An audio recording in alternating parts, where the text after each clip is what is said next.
Hello, everybody. Getting started soon. Let me just set up a few more things. It's Jeff Grubb. I'm Jeff Grubb.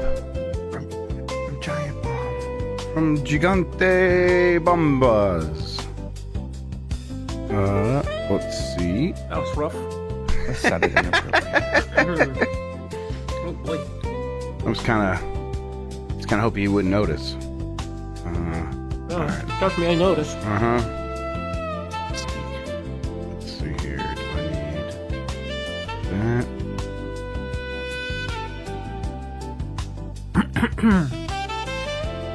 Right, I'm chewing.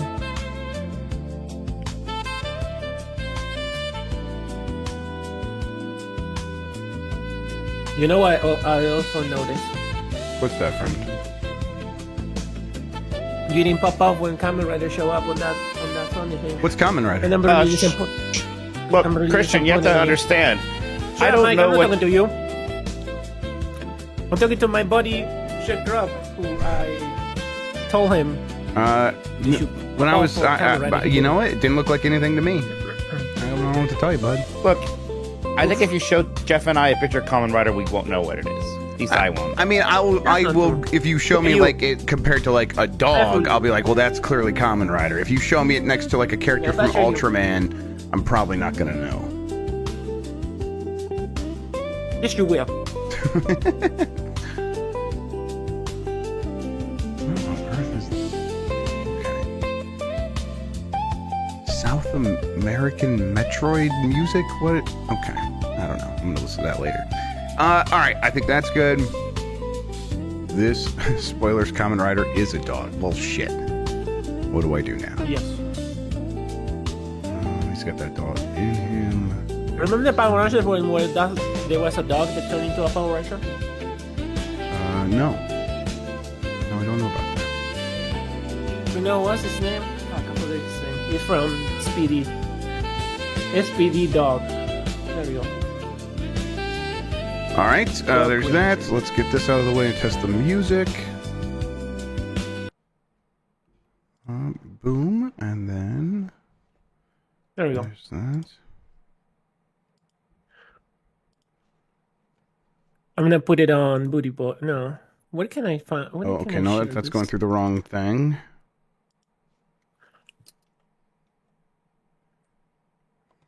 Hey, you guys hear me? Start cheering now! All right, you guys probably aren't hearing that, but I'm chat sorry, is. Joey. I knew. I hit it too.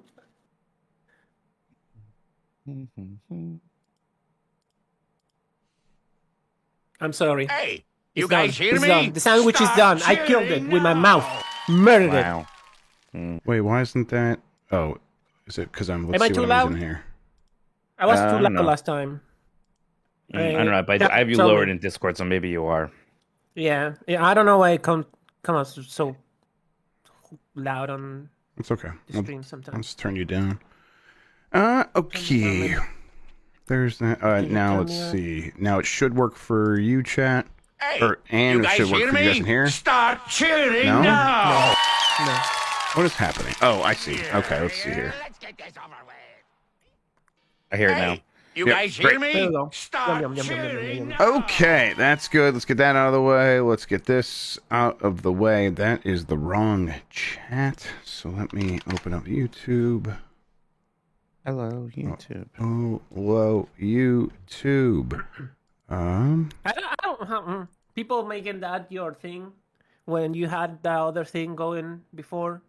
Yeah, listen, I said- people are allowed to decide what the thing is on their own. I I can't was like, make the other them. one is way better. They're all just kind of easy shorthand for me. I don't like. Is the internet you're busy? I think Yeah. I like that one more. Well, that's fine, and I appreciate that. But they're all just things I say to like. Okay, people should know now. We're in gear. We're getting started for real. If you're listening live, it's all just sort of habits.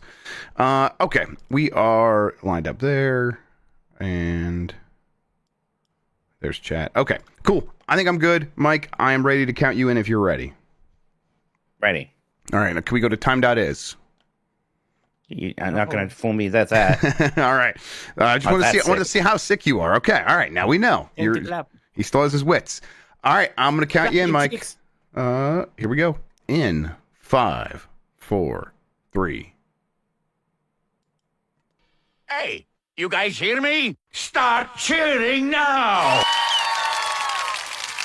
Yeah, let's get this over with. Yeah.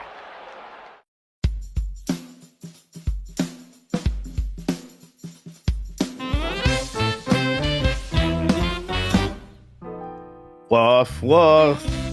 Hi, I'm Mike Minotti, and I am a Nintendog. Hi, I'm Jeff Grubb, and I am a Nintendog. And we are the last of the Nintendogs. Woof, woof, Barkman.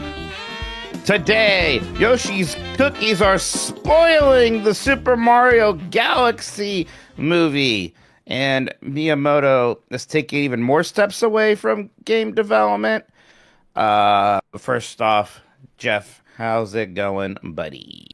It's going well. It's going good. It's a bit busy. There's always something to be done, but like always, it's a good busy. I am like, oh God, I am running out of time to play some games. So going back to Expedition 33 has become a priority because I think everyone will be mad at me if I don't finish that. So everything else kind of go by the wayside. I'm trying to like play stuff to be ready to talk about things on the Bombcast and on shows like this, and that has to maybe take a back seat because I want to be informed when we have our conversations. So there's a couple of games I'm going to try to get done for sure.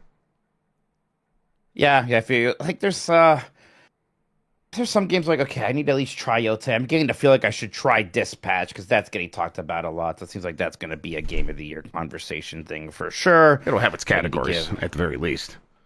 Yeah. So I bet it's going to show up in a lot of people's top 10s. Yes, I agree. So I'm going to try that. Death Stranding, I don't know. My dreams of playing Metroid Prime 2 and 3 this month before 1 is coming out, that's beginning to look unrealistic for sure. So who knows? Maybe I can squeeze 2 in there at some point. Sorry, I had to set up a microphone thing there. I have so much travel, so I've been talking about it a lot. But I was back from DC this week. I caught a little bug while I was there as a souvenir gift, and I'm trying to shake that before I have to go out to Minneapolis this weekend. Right. For the extra live stream we're doing for Giant Bomb at Dance Place, which is going to be an exciting time. Apparently, I'm going to be tortured in a sauna, but that's okay.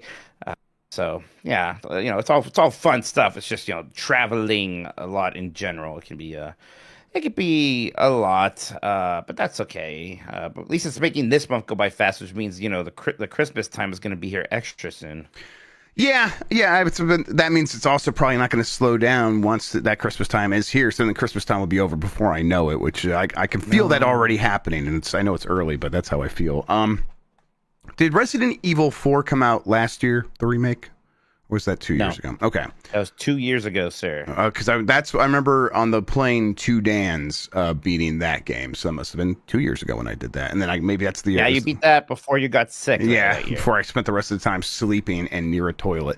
But yeah, that was nice. So maybe I can try to get something primed up that I can play on the plane the whole way. Not that it's like a super long flight, but that's fine. That's better. If it's a super long flight, I'll fall asleep. What's that, Christian?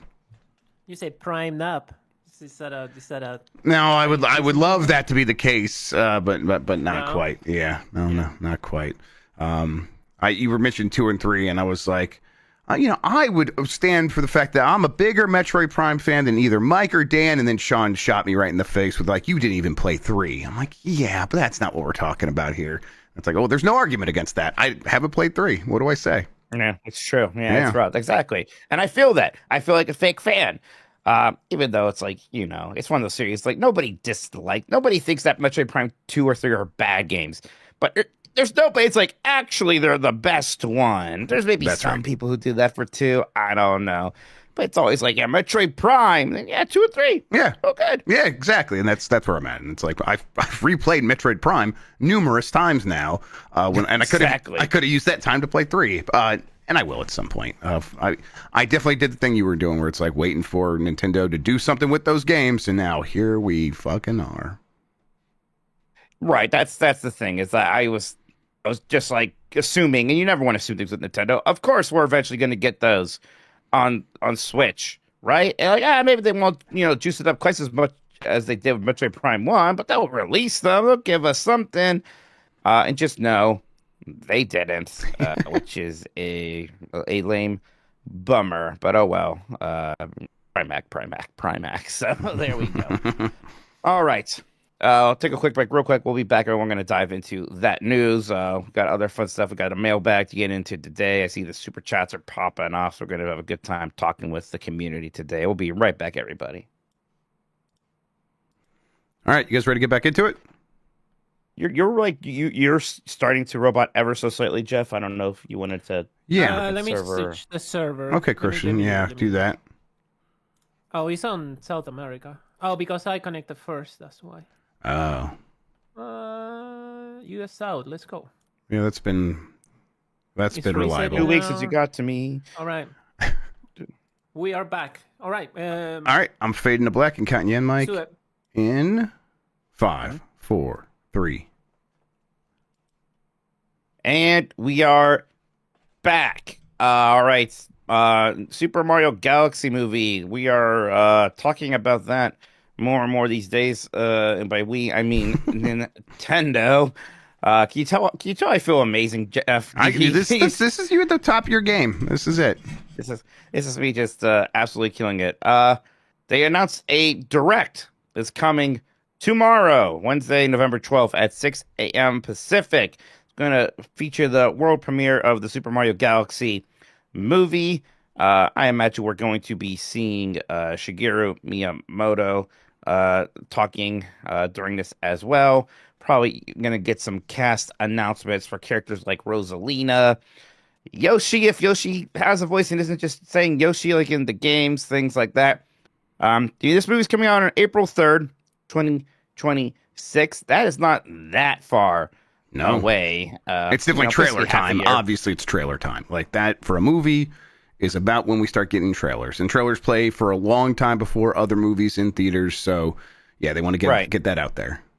And specifically, Zootopia 2 comes out November 26th. That's kind of the last big animated movie for this year. They are going to want to put this trailer in front of that trailer in theaters because that movie is probably going to be seen by a lot of people. By every kid, yeah. Yeah, exactly. So time for this thing. So we're seeing some details officially. They kind of released the teaser poster, which is a bunch of toads out on little boats on the water in front of Peach's castle, and they have these fun star-shaped sails. They're shooting stars. They're clearly enjoying that festival. I forget what they called it, but like the Star Festival that we see in the beginning of both Mario Galaxy games, I believe, actually, or certainly before the second one. Yeah. Yeah. And, then top of that officially released material in the very short teaser trailer that we saw a bit ago when they announced that this was going to be the Galaxy movie. Pillsbury, the cookie company. The Doughboy. Somehow art from they're gonna release some pre-cut cookies that look like Yoshi eggs. Not Yoshi cookies, as in Yoshi's cookie, just Yoshi themed cookies. Which I think to an old head like me feels like they're missing a step or whatever.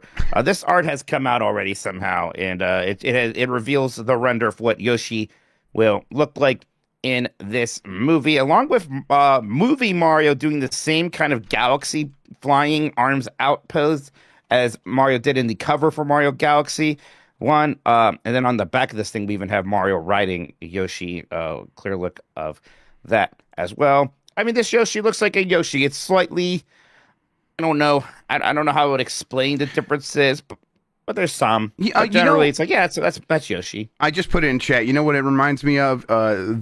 A cover of Frogger 2. He looks like Frogger for PS1. Well, Frogger 2 Frogger. I don't know. Just something about the eyes specifically. Not that that's bad. Those games sold a lot, and I thought that character looked cool. This looks like Yoshi with like the illumination eyes. I think that's the only way I can describe this. Is they clearly want to just have like a library of emotes that they can make these characters do, and it's easier if they just have these kinds of eyes or whatever. And so, yeah, I think that's kind of what happened here. Yeah, I think that's fair enough to say. Also, he has very blue eyes in this, and I'm like, has Yoshi had blue eyes before? Whenever I look at materials, it's like they're either black or they have a very faint, like green iris. Yeah, I think this is just Illumination House style, where it's like they get these irises that are very bright and colorful and eye-catching. An eye-catching eye. Yeah. Worth noting that in the Mario Galaxy movie Pillsbury Box, we can see what clearly looks like Rosalina's little space station thing there. I think, I'm pretty sure that's what I am looking at, her observatory, I believe, as it was called. So boy, here it comes. I mean, what are you expecting from this trailer, Jeff? Obviously, we're going to probably be seeing Rosalina and Yoshi at least. I wonder if it's a case of like how prominent these characters are going to be. Is Rosalina in the movie sort of a bit? Is Yoshi in it a lot? You're going to be able to make toys out of both of those, which is going to be good news for Nintendo and Universal. Yeah. My expectations are, that they will kind of introduce the exciting new character that we knew was coming. Make a big deal about that, because I guess I don't know if Nintendo pays attention to this, but I'm sure Illumination and Universal do. They saw what has worked for Sonic, and it's like, just promise the next movie's got these other familiar characters and make a big deal about that, and that tends to make the next movie a lot more money. So I think they will make a big deal out of Yoshi specifically. Beyond that, I don't know. I mean, they'll do the whole thing where they like have the black and white headshots of the actors, and we'll get all those new ones announced. But you already mentioned that. Mostly, I'm like, all right, cool. I think it's awesome that we're doing Galaxy. I want to see how they set that up, like how they like really take advantage of what that could mean. And then I hope one day they go back and do like Subcon, and we can get like Super Mario Brothers 2 stuff and then Super Mario Brothers 3 stuff in these games in some way. Maybe that's the kind of thing that like shows up like for the eventual TV show that happens, like the spin-off TV show, like that's more cheaply produced. Maybe they save a lot of that stuff for something like that. But I think Galaxy probably is the right move. When it's all said and done, it's like looking at all the options they had available to them. This one is big and exciting and opens up a lot of possibilities. But there's a lot of old head shit that I would like to see make its way into the Mario movies if I'm going to keep watching these with my kids. The back of that box also, there's kind of like a little kit activity. There always is. There's a kind of weird maze, and one of them is like a bad dead end, shows a Bowser Jr. kind of like painted logo, right? He always has that ink brush.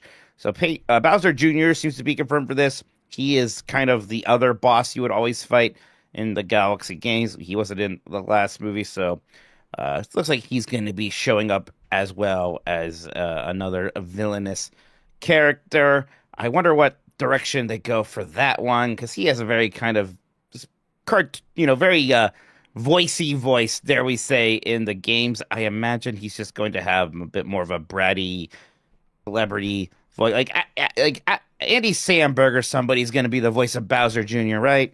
That is exactly the kind of person that they'll get. I don't if it will be Andy Samberg. I wouldn't even be surprised if it was Andy Samberg, but something along those lines. I want to like put my bet for how the movie's going to go, Mike. I bet the movie opens up, and I think we'll see this referenced in the trailer, with Mario on vacation on Delfino Isle. And you think they're gonna go Delfino Isle? I think for the opening like number, like the opening bit, like it'll be like 10 minutes of the movie. They'll be on vacation in Delfino Isle.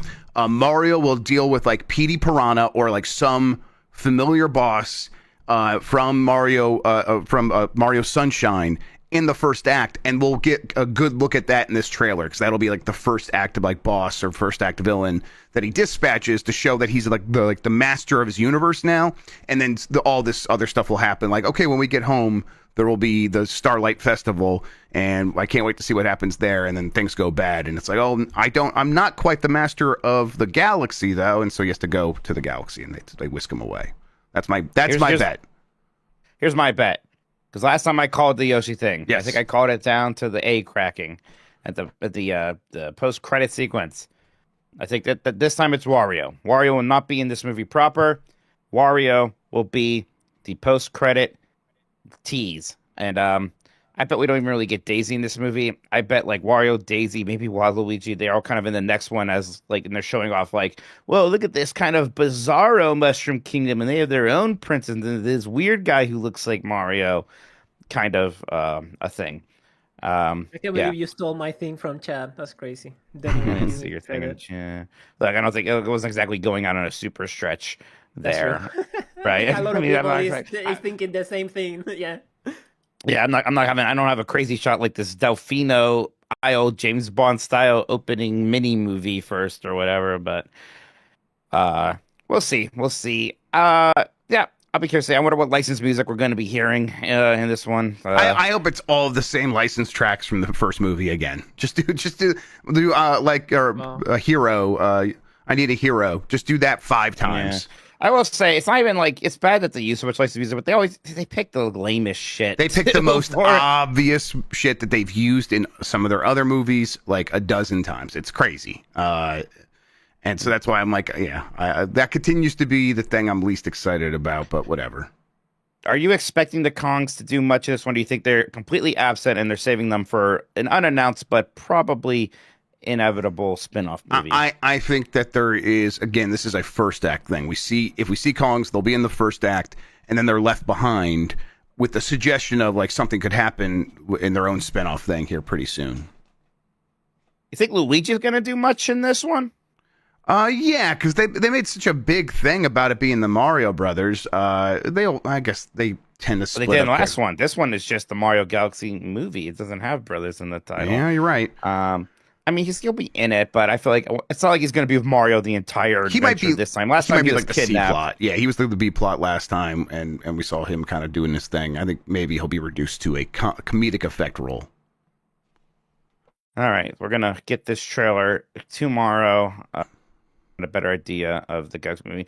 I liked the last movie. I think I liked it more than you. Not that and it has a ton of whatever. That's fine. Look, I mean, and I hate to be like, but the references were fun. But the references are very fun. I had an enjoyable time watching it the first time, especially seeing stuff like the Punch Out references in the pizzeria. And there's a million things like that. That totally works for me. It's just, as a movie, it's a 3 out of 5 at best. Maybe it's like 2.5 stars if I were to be cowardly about it. Any final predictions for Rosalina's voice actress? Yeah, who plays Wednesday? What's her name? Jenna Ortega. Jenna Ortega. Yeah, boy, I've heard that, and that sounds inspired. I think they're gonna do that. Yeah, I think that's Ariana Grande is not a bad one too. Oh, Ariana, for someone in chat named AG, is it Ariana? Is it yeah, Ariana you trying to tell us something? AG's telling us about AG. Ariana Grande would be almost a waste because it's like if you're not going to have her sing. I mean, obviously she's a very talented person overall, but man, that voice. The most incredible thing about Ariana Grande is she doesn't just do impressions. She does like singing impressions of some of like the world's greatest singers, like Celine Dion, or is that her name? Like she can imitate that voice, and that's crazy to me. What would be like the worst thing? What if it was Gal Gadot? Oh, Mario, no. we need the mushroom. Go get the mushroom, Mario. That's my Gal Gadot. No, don't do it. Oh, someone says Sabrina Carpenter. Kal-El, no. Kal-El, no. It'll be Katy. Katy Perry was that Smurf that one time. It'll be her. Yeah, there are bad options out there. We'll see. All right, next up, Shigeru Miyamoto on taking further steps away from development. This is by Ollie Reynolds at Nintendo Life. If he takes any more steps away from gaming, he might lose his virginity. It's no secret that it's no secret that what you said just hit me. No secret that Shigeru Miyamoto has taken a bit of a backseat when it comes to game development. Last Mario game he personally oversaw as director was Super Mario Run. After his most recent experience as general producer of Pikmin 4, the creator has largely shifted over to the world of movies. In an interview with Casa Brutus, VGC, Miyamoto hints toward taking even further steps away from game development. He says that Nintendo currently has other projects other developers leading the charge on new Mario titles. He nevertheless endeavors to play them and deliver feedback. Overall interface, quote here, nowadays I have teammates who help maintain the world of Mario, so I entrust much of it to them. Even so, I always personally play through the first 30 minutes of the game and check the interface thoroughly to make sure it really feels like Mario. He then perhaps jokingly hints they may not even do this in the future and simply leave everything up to his colleagues before expressing his wish to remain healthy until Mario's inevitable 50th anniversary in 10 years' time. Up to Super Mario Odyssey, I feel we've done just about everything we could on the Switch. In the past, whenever a new console came out, we always released a new Mario game, so I do wonder how the current team will take on that challenge. But maybe I'll say I won't look anymore. He laughed. I just hope to stay healthy until Mario's 50th anniversary. But yeah, I mean, we knew that this was happening, right? It's just kind of interesting to hear him talk about it more. I mean, I will say, if, I saw the Mario team, recently released games like Mario Odyssey and then Mario Wonder, I would feel pretty comfortable with my, already diminished role being diminished even more as, and he's clearly doing other important things in terms of being not just a brand ambassador, but leading the charge in expanding Nintendo franchises to these other avenues, movies and theme parks, stuff like the museum. It almost seems like a better use of his time in a lot of ways, right? Yeah, he already did the hard work of establishing the next generation of people that could take over Zelda and Mario specifically. And like, he should be able to enjoy the fruits of that labor, which means not having to do the day-to-day stuff. It is a little bit like strange though. Like, okay, so 24, like we're at the 40th anniversary of Mario right now. So that means we were at the 29th anniversary when Miyamoto put out Mario Run. So we're already 11 years into him not working on Mario. So we're basically like a third of the way to him not working on Mario longer than he worked on Mario. So it's just like, oh God, time's already flown by so much. And you're right, some of the best Mario games have come out since then. So yeah, I think like he really is doing pretty good work of navigating Nintendo through these massive new partnerships in Hollywood and in theme parks. And he has the cachet to like go into these places and they'll know him. And so when he throws Nintendo's weight around, it means a lot. And then he can bring back that knowledge. And they're kind of not going to be like, how dare you? They're going to be like, well, yeah, Miyamoto we're going to pay the tax. That's what we're going to pay to get to work with Miyamoto. So yeah, I think this has all worked out really well for them. Are you thinking about the next Mario game a lot right now? Is that something you're wondering about? Wondering what that's going to look like? Yeah, so I'm really happy with the Switch 2, Mike. I think it's been really good so far. I like using it a lot. I think that the system runs really well for the most part. I get excited when I'm playing just about anything on there, and especially a first-party Nintendo game. But I do think that I would hear out arguments from people who are like kind of waiting for the Switch 2 to get started in earnest, the way we waited for a long time for the PlayStation 5 and the Xbox Series X and S to do the same thing.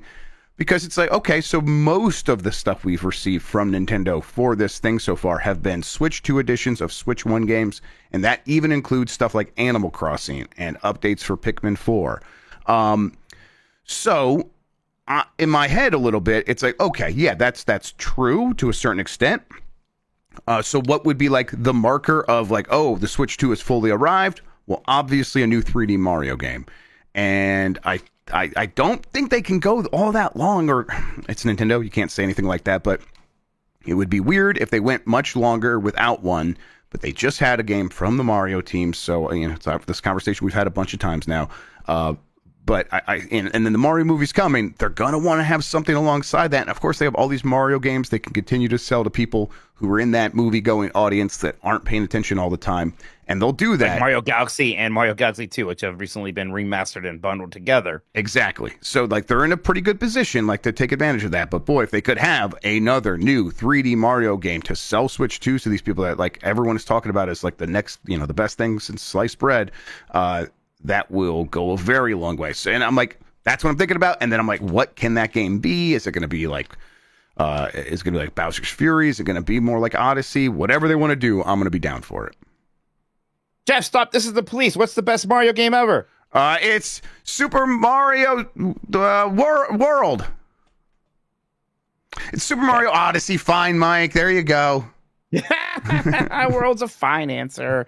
It's a good answer. You hate the 2D Mario games. Correct. You wouldn't wipe your ass with Super Mario World.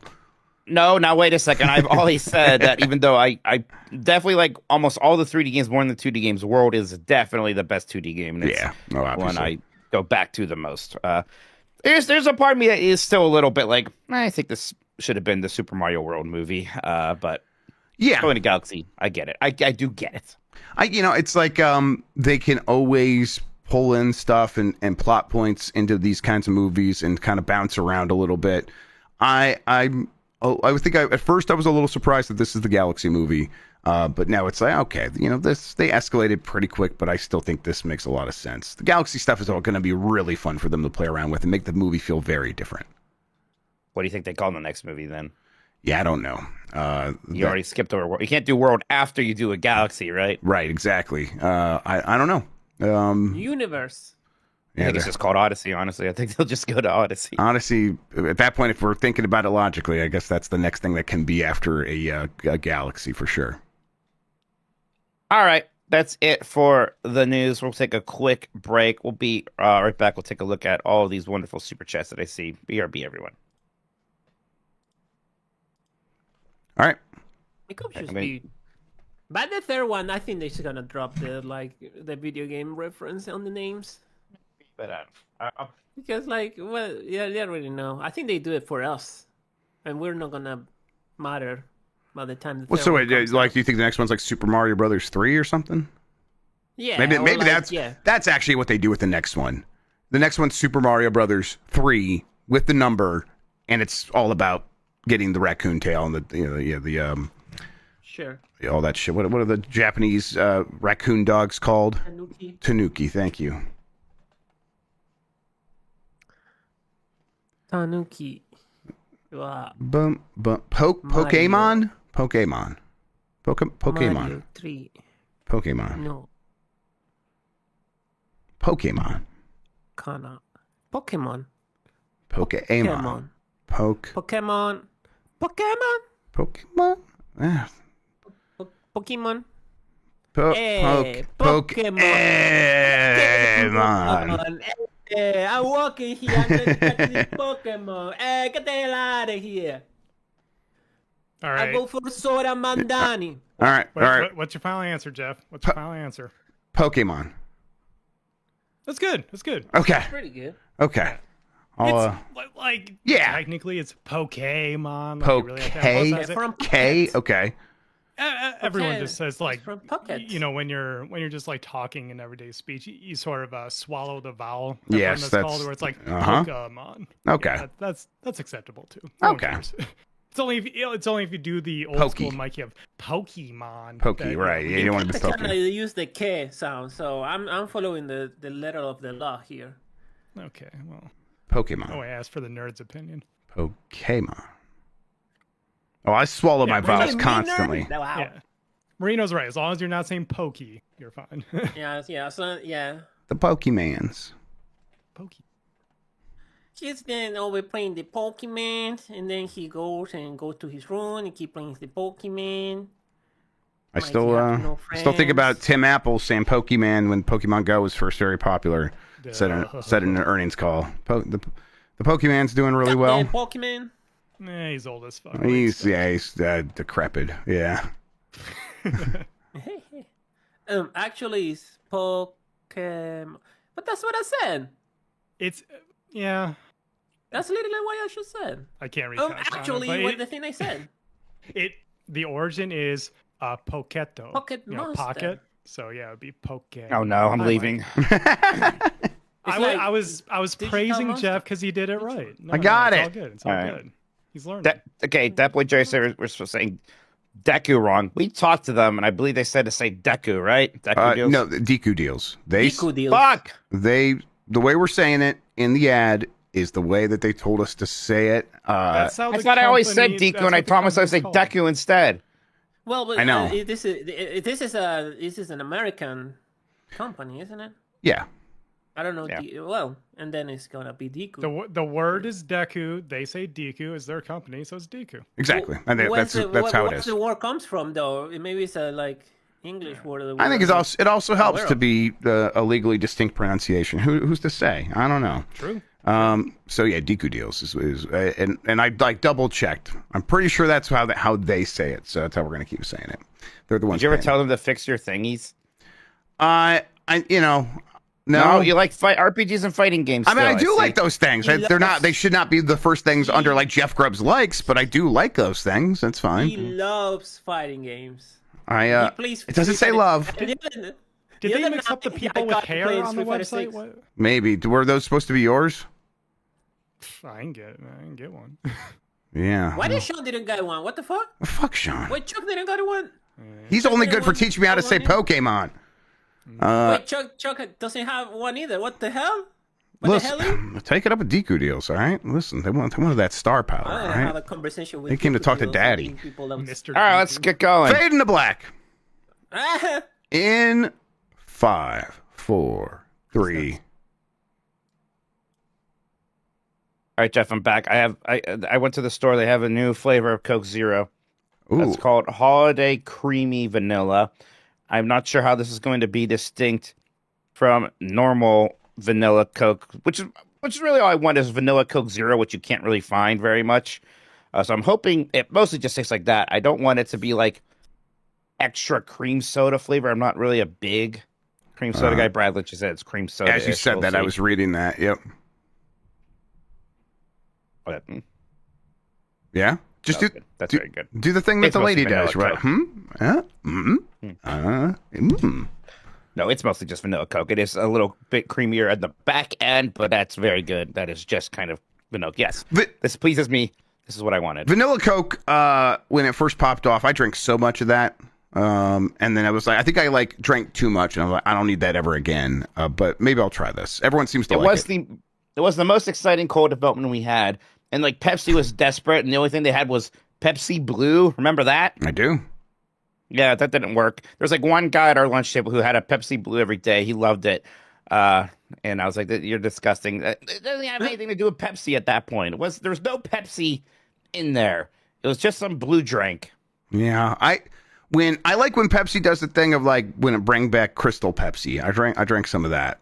Ordered some of that from Amazon. Crystal Pepsi was fun, and yeah, I was very young when it came out, so I'm nostalgia for it. Did you you see somebody like went through that awful shit tier garbage Coke AI holiday ad and documented all the times the axles on the truck changed? I was like feeling pretty tired before this show, and I was kind of like laying down, like just kind of going through my phone, and I saw someone tagged us in that Reddit thread. And yeah, that's boy. Every time I look at that ad, it gets worse. It's like I notice more things awful about it. It really is one of the worst commercials ever made by a big major corporation. It's baffling that they think that is acceptable. It's embarrassing. All right, Jeff, you ready to read these super chats? Yeah, I got them all lined up here. Let me just scroll to the top and then make this window bigger so I can have all of them on one line. All right. Before you start, you ever got Pepsi Twist over there? Yeah, we had Pepsi Twist for a bit. The lemon Pepsi. That wasn't bad. Yeah. I liked Pepsi Max a lot of their stuff. Pepsi Max with ginseng and too much caffeine. It was good, and then I drank so much of it in Amsterdam. I had that European Pepsi Max, and it gave me. I think it hurt my esophagus, and that's not a joke. I think that really happened. RT Bix says thoughts on the Guardians pitcher indictments. On an unrelated note, where was Mike on June 27th, 2025? Yeah, for people who don't know, these pitchers have been, I think they got the one arrested. I forgot if they found Clause or not for gambling stuff. They're fixing games, basically. They're fixing pitches for gambling, which is very bad. It's very bad. It's terrible. For people to know, they will tell the people betting on it what kind of pitches they were going to do during the matches, during the games. So, yeah, that's a big no-no. I mean, I was already over Class A because not this playoffs, but the previous one. He had this super hot regular season. All of a sudden, the playoffs, he was shit. And now it's like, no, is he shit on purpose? So, yeah, real upsetting, real terrible. It's not, it's not just straight up, oh, this is against the rules of baseball. This is against the rules of the law. So, yeah, throw the book at them. That's terrible. What the hell are you think? I mean, I hate sports betting in general. I think that's all real stupid. Yes. It's when Jeff wins, I don't like it. I mean, it's clearly such a massive problem that is just going to blow up in all these sports leagues' faces. It's like the problem is our entire economy right now is AI and sports betting. And if you take those things away, who knows what the fuck happens? It's true. It's a house of cards over here. Yeah, we had laws against like straight up showing instead of having gambling, Then this government came in, they should allow gambling, and now they should allow weird like ads all the time about gambling. It's You gotta everything put the here. gambling in your phone all the time. It's like, what the fuck is this shit? It like has put its tentacles in sucks. everything over here, where it's like all our like local sports channels are owned by gambling companies. It's crazy. You gonna say something else, Mike? Just the next super chat here. Scoop, I read the sorry. super chats on this show. I was going to get to the next one. No, it's all right. Yeah. Please forgive me. No, that's what I'm saying. I'm not even like mad. I just like, you're sick. So do you just sit back and let me handle this? Scoop da I'm sorry, I'm Poopa so sorry. says, Mike. I just wanted to say that name. That's all. I get it. That's fair. I should have let you. Mike, would you rather have $1 in pennies or $5 in nickels? Is that the same number? That would be the same number, right? Of coins. So. No, it wouldn't. You would have way more pennies than coin. Oh, I see. $5 in nickels. I guess I'd rather have $5 in nickels. It's still a lot of coins, and that's more. And pennies are going to go away soon. Like they're going to have to accept pennies for a long time until they stop making them, right? So yeah, but whatever. Like, it's going to be harder for these companies to like source pennies, right? Because there's not going to be as many in circulation. So I don't know how long it's actually going to take for the pennies to go away. So I mean, you did it, Ryan Davis. Shout outs out to you, bud. Yeah. All right. I guess I'll take the nickels. Simon from Saskatchewan. Mike, play Quest 64 soon? Not on Blight Club, though. It's so bad because it was Nintendo's answer to Final Fantasy VII. It seems like it was made by people who didn't understand RPGs. I've always wanted to play Quest 64. I have bought a copy of it recently, so I actually own that video game now, and I am curious to try it. The Analog 3D's got to be a real thing at some point. Maybe that'll be like the game I test my Analog 3D with, is Quest 64. That'd be fun. Magnus Zilla says Quest 64 was just a weird time when people when people were figuring out 3D space, and Final Fantasy VII don't count since it played like 2D fight to me. Or 2D. 2D. Like play like 2D, fight me. Oh, it's played like 2D. Fight me, thank you. See, I should read them. I can You grok can parse it better. this. Yeah, absolutely. I can see the invisible punctuation. You speak RPG fan. That's the thing. I get it. Yeah. Now. No, I know he's trying to say there that like there's not gameplay wise that much of a difference necessarily between a Final Fantasy 6 and a Final Fantasy 7, but whatever. Let's see, from Chrono Rig. I heard Jan said that Nintendo should just release the trailer, but I love it that Nintendo does this directs for movies and video games and other stuff. Yeah, I think this is fun. And the trailer will pop off elsewhere. Like, we might not even see the whole trailer here. Like, they might just show off parts. I guess they're doing a direct. They likely will. We'll see the whole trail. See the whole trail. But I don't mind having Shiggy come and talk about the movie and the cast and some other things. Look, we love Jan. We were going to yell at him and tell him he was wrong on the Bombcast, but we'll do that here. Yeah, there we go. That's what this show's for. Yeah. They kind of build community with that because they don't have like conventions or anything for Nintendo. So this thing's like, we're gonna release a goddamn clock for your bed, so we're gonna make it an event so people can like talk about it.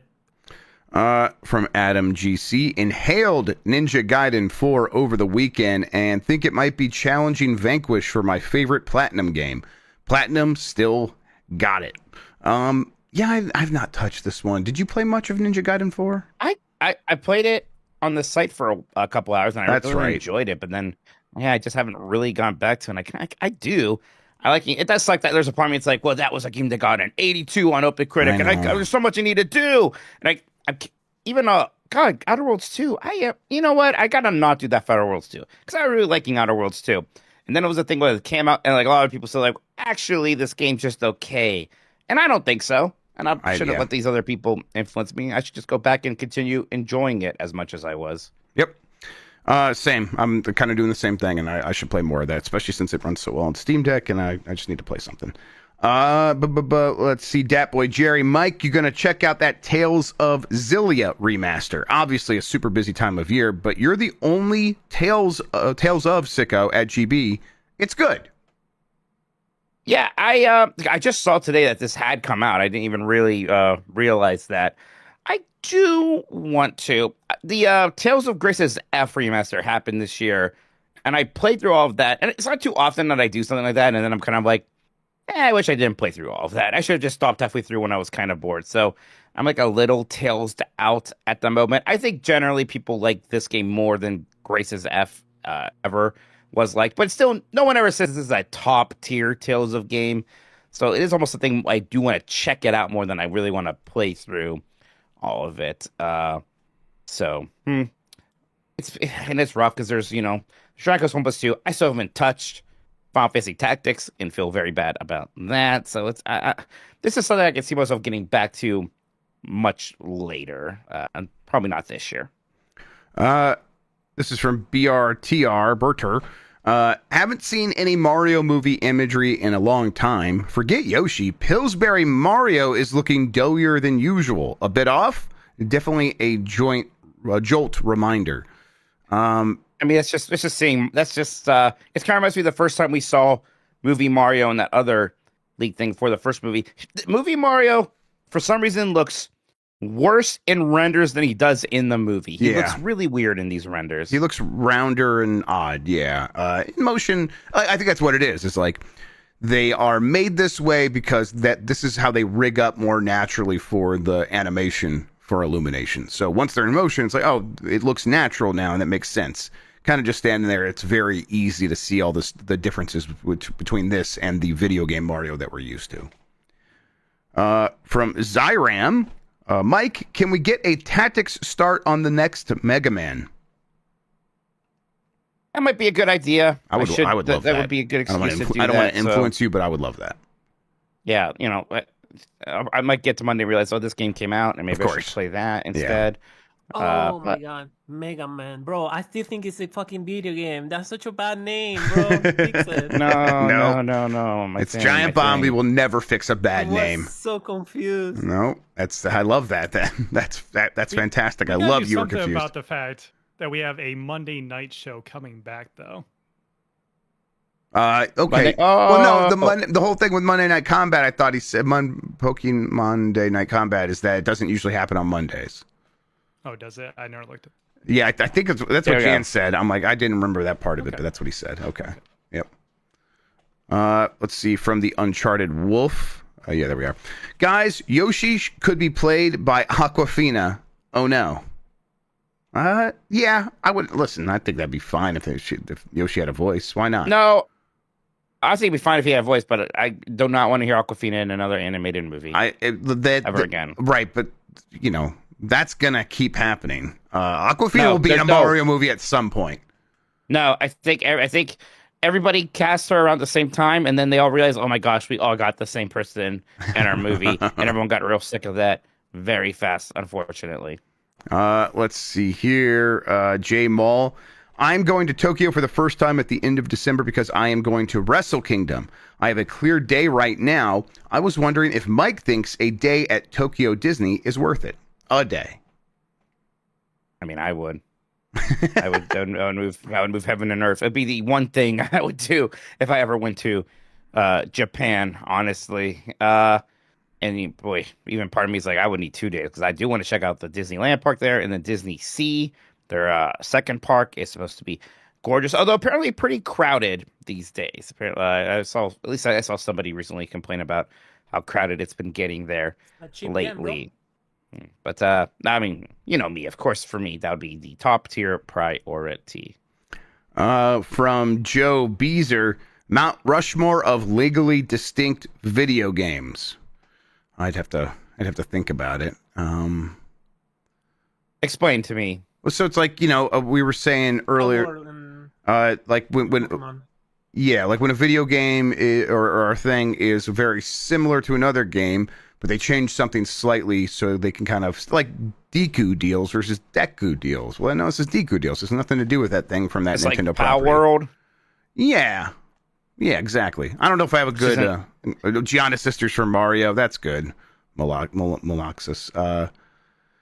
Yeah, I don't know if I have a good list ready to go for this one. Much to consider. Much to consider, as Billy Ray Cyrus would say. Uriel Delgado. Do you fellows have a favorite part of Roman history? Mine was when Caesar got pranked by the Senate and he said, "Yo, Brutus, you got me good." It's pretty good.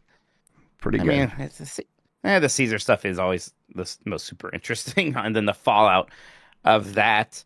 There's the Gaki brothers right there earlier. Graki, something like that. I don't know. I listened to a history of Roman roam podcaster for a while there, and I used to know more about this. My buddy is a classics professor, and this is his life, so I would hear some of this stuff from him as well. I like Cato. Cato, the young one, not the elder. OJ's Cato, friend? the younger. Oh no. Okay. No, Cato. I'm a big Cato guy. Okay. I like their roads. I like that the Roman road network and how like you could look at a map and how like modern day roads, contemporary roads, basically many of them run over the exact same lines because they were already perfectly efficient, or as perfectly as efficient as humans could be. Yeah, I love that shit. So very cool. Let's see. Dubious food. I was poisoned with the knowledge of what Dan did with the pixelated female form on a Game Boy camera today. Does this man have an off switch, or is this full-time Dan? He's got a volume slider that, well, not a volume because that implies he could be quiet. The verbosity? Yeah, verbosity, or just like a performance like toggle, where it's like, okay, Dan on stuff is a little bit different than Dan off stuff, but many of the base traits are all exactly the same. What did Dan do? I didn't hear this. Well, I didn't hear where this is from. This person, Dubious Food, might be referenced, but I know what it is. He would, because he was always afraid of his mom finding all his nudie stuff. He didn't have much, but he had one place he knew his mom would never check: the Game Boy camera. So he used the Game Boy camera to take pictures of penthouses or whatever, and that was a safe place he could keep some very pixelated naked ladies. If I ever met somebody especially seemed to have relatively chill parents too. He was just so mortified of being caught with porn. Hey man, that shame. You did go to a Catholic school, yeah, and then also just in general, Americans are very shameful people. So yeah. I mean, I went to a Catholic school too, but I still I was my needs you were outweighed my caution. in restaurants, yeah. No, I wasn't. He would have died if he was like a kid around my like uncles and aunties, because they talk about sex all the time. He's crazy over here. They had no care for that. You guys don't have any Puritans down there. You guys got to get some of that. It's nothing but good stuff. True. All right, that does it for the super chats, Mike. One more came in. From Shaggy Crow. I got back to Digimon after beating Pokemon Story. It's very good, Mike. If you find the time, you should try it. I think we're talking about Digimon Story Time Strangler, or whatever the fuck it's called. Stranger, not Strangler. Although I like the idea of a Time Strangler. Time Strangler's better. Yeah, I should. My favorite thing about this game has been when somebody took a cutscene of this compared to a cutscene from Pokemon Scarlet and Violet, and it is actually hilarious. Yeah, I like this game. I was listening to the Besties, and I think Plant said it right. That they have done the math, and they know the bare minimum amount of money they need to invest to get all the people who buy these games to buy in the games again. And they're just never going to spend $1 more than that. And that on the other side of that is voice acting, and they're just not going to do it because apparently they think it will not make any difference to their sales. Yeah, it's gosh, even looking at the trailers, I'm like, this does look kind of sick. And man, I like Digimon. And have also not actually gotten into really anything very Digimon specific in a very long time. That's something that was like, it was very late 90s for me. I still have a part of my soul that period of time where I was just on the computer playing Counter-Strike and watching Digimon, and it was good times. It was good, cozy feelings. So I'd like to maybe recapture that. Yep. No more super chats. All right. Thank you, chat. Thank you, everybody. If you have any more super chats, we will read them before the end of the show. We're going to take another quick break. We'll come back. We got a mailbag to get to as well, so stay tuned, everybody. All right, I'm good. All right, yeah, I'm good too. I can just go to it. All right, fade into black. Do it. Back in 5, 4, 3. All right, we're back. Jeff, you're a dog. I need some letters, please. All Like, give me letters. I speak English. I didn't say you could talk. No, I don't like that. Donde está biblioteca? Was that good, Christian? Watch it. Was that good for you guys? Oh no. I wouldn't be a dog speaking Spanish. So just like that. there. Just like the dog that was voiced by Cheech and/or Chong in Oliver and Company. Uh-huh. He went from he's a goofy animal now. He evolved. He talks now. He can be an RPG now. The kind of dog I was being was not like a Chihuahua or something racist. It was a Saint Bernard. So it was a Saint Bernard that speaks Spanish. But the ones that has like the little keg of whiskey around its neck. Yeah. Oh, yeah. That's empowering now. Yeah, exactly. There you go. Ezipsis writes, "Hey Mike, now that Mist has been finished for a while, why not change the name to Monday Morning's Misk with Mitch? Also, when we're going to get Jolly Johns at Jeff's joint. The Mist break's not going to be much longer. Part of it is just we took a break for October to play something spooky, and then since then the schedule has just been weird. Like I said, there's been a lot of traveling happening right now, so like maybe we don't get back to it until maybe after the Game Awards. Even maybe we start before that. But I don't think we need a permanent game change. There's plenty of other things we can do in that afternoon slot until we're ready to dive into Myst 3, which we are absolutely going to do. I'm very excited to play Myst 3. Yeah, I'm excited the one that was too. always my brother's favorite. So, those Siberia games got remastered. Is that what it was recently? Or those? Yeah, I saw. Yeah, Siberia 1 got remastered. It was interesting because I remember at the time, I never played them, but everybody in the adventure game scene loved those games, or they loved that game at least, the first one. And the remaster seems like it's only being received moderately well, and not because of some poor remastering job, but maybe people just aren't into it anymore. I don't know. Maybe I should check it out at some point, or maybe something about the remaster does look a little off. I don't know. Yeah, it's. I think I always get Siberia mixed up with The Longest Journey. Yes, definitely. There's like another one I like in those 3 that I conflate as well, but I can't remember right now. Yeah. So, all right. Next up here from Jim. Hey, dogs. I'm off to Paris in a few weeks. So alongside playing some Pokemon Legends EA there, what I really want to try is the Louvre 3DS guide on a modded system. So any place in game you guys want to combine? That's an interesting question. Gosh, I'm trying to think. It's like I would want it to be something portable and relatively quick, that I could play somewhere. But I don't know. I guess there's so many games that are set in Japan. But if I was in Japan, I don't think I'd be thinking about like, oh man, I gotta play some Shenmue right now or something like that, right? Yeah, I definitely. I think it would be like I'm not going to bring the game with me, but I will be like, oh, I had played the game right before the trip, and that would be Assassin's Creed Brotherhood and Rome. I believe that one takes place in Rome, because the one before that takes place in Florence, Italy. So either of those, actually, I'll play 2, and then Rome, and then Brotherhood, and go to Florence and Rome and enjoy. Like, oh yeah, saw this in the game. I remember playing those games and just being like, oh, I would love to go to these places one day. So maybe make that happen. Maybe I'll play Forza Horizon 3 in Australia. 3 was the Australian one, right? Yes, right. First one was Colorado. Second one was nobody knows.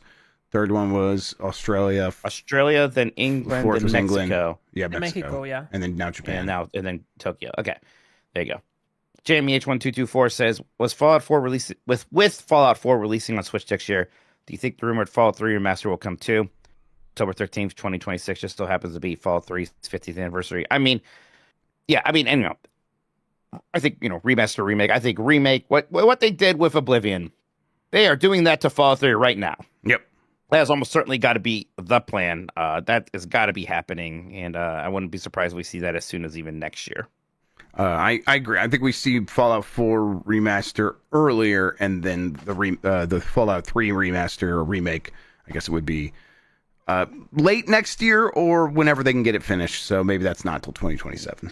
I was thinking about that game and talking about my girlfriend because we were walking around the mall a little bit when we were in DC. Yeah. It's like, that was a neat thing in that game, right? I always, I like Fallout 3 a lot. I think I talked about before, it's kind of the first big Western RPG I really played deeply and then really got into the genre because of that. New Vegas is probably better, but I have more nostalgia for 3.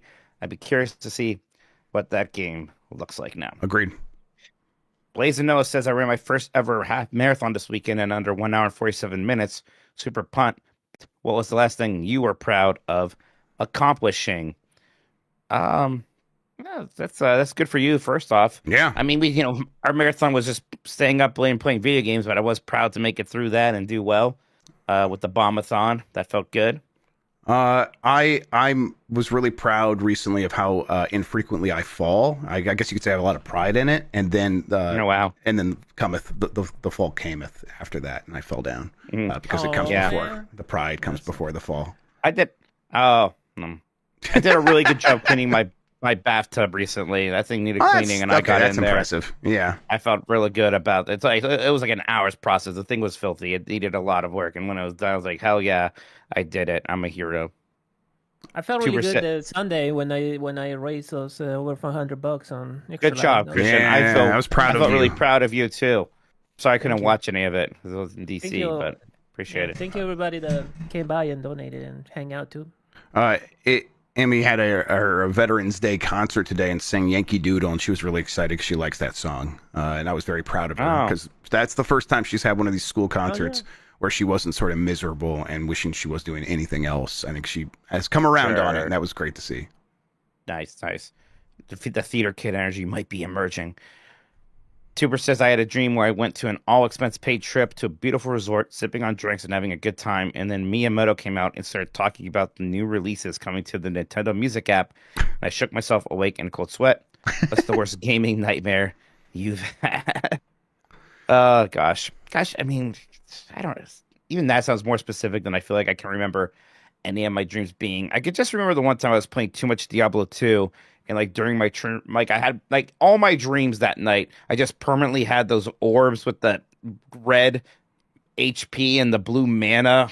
Right, they're just in my dreams constantly, just stuck in my vision. It kind of freaked me out. I was like, maybe I should take a break from Diablo for a moment. Then I probably went up and just played Diablo 2 all day again, probably. I mean, Tetris and stuff, all that, the Tetris effect thing, that stuff would show up in my dreams. Nothing too specific. If I'm having video games in my dreams, there's no way it's a nightmare. Even if this happened to me, I'd be like, yeah, tell me all the terrible things you're going to release on the music app, Miyamoto. I don't give a shit. Let's go. Ted Dark says, everyone seems to love kart racers, and I've never really been able to get into racing games as a whole. What's a genre game that absolutely everyone else seems to love and you just can't seem to get into? I'm actually pretty good with most genres. I've never liked RTS as much as I feel like I should. At some point, I want to go back and kind of play through the campaigns. I think part of my problem is I've always actually tried just playing them like against people, my brothers or friends, right, doing matches. And I just generally wasn't very good at that. I think if I actually just played the campaigns, for a lot of people, that is how they engage with them. I would actually have a better time. Yeah, I mean, there's definitely genres I don't like as much as I would like to, even if I do tend to like them. Like JRPGs specifically. It's those to me those are just video games, and they took up such a proportionally large number of pages in the video game magazines I grew up reading. Because the editors of those magazines were super into them, and it's like, oh man, I can't wait to try these things. And it's just, it's the genre's never super instantly clicked for me. I've been able to find the joy and find some games that I did really like, but I wish I liked them more. And like as my kids are growing up, I'm kind of introducing them to some of these things a little bit, being like, I think these would be cool games to get into. And if I were you, I wish I had gotten into them when I was your age. And stuff like that. So definitely trying to introduce them to those. Ali Miracle says, this is referring to us not knowing who a specific pair of characters coming to Sonic Racing Cross Worlds are. Their names are Tangle and Whisper. They are precious girls and roommates. Sonic OCs. Hell yeah. You'll respect their names. And also, fuck yeah, We Knights is there. Love you, boys. And so happy seeing all this growth. You and the community best. Thank you, Ali Miracle. Thank you, Ali Miracle. Where did Tangle and Whisper come from? I like know something about Sonic lore. Who are the? Are they in like Sonic R? What are they from? I think they are just from the comics, like the newer comics, not the old Archie ones that I read for a while. Okay, so that's interesting, man. Now I'm a little bit bummed out because when I loved the Archie comics, I would have killed for those characters to show up in the games, like Sally Acorn, Bunny Rabbit, Antoine. So I do think it's neat that they are just bringing these characters from the comics into the game. That is nice. I think it's fucked up that it's the Wii Knight's design that they're using. Nobody liked Knight's journey into dreams or whatever. We are so far beyond that. The fact that they're still like, well, this is the last time we redesign Knights. That's what he looks like. That is insane. Yeah, it's what are you unhinged. talking about? That's crazy. Because it's probably been longer since that Wii game than it was from the Wii game to the release of Knights. Oh, it's been much longer. It's been much longer. Yeah. That's unhinged. Right. Yeah, we're talking about like 9 years versus 20 at this point, probably. That's or crazy. Something. Yeah. Okay. Yeah. Gosh, absolutely insane. That I just never liked the way Wii Knights looked. That was a game that benefited very negatively to introducing voice acting to it. Because Knights sounded like kind of like Mary Poppins, which was not really what I was imagining for Knights, if I remember correctly. This color, no, Sean, it's a completely different outfit and everything. They look completely. I'm looking at right now. No, it's not. It's his collar.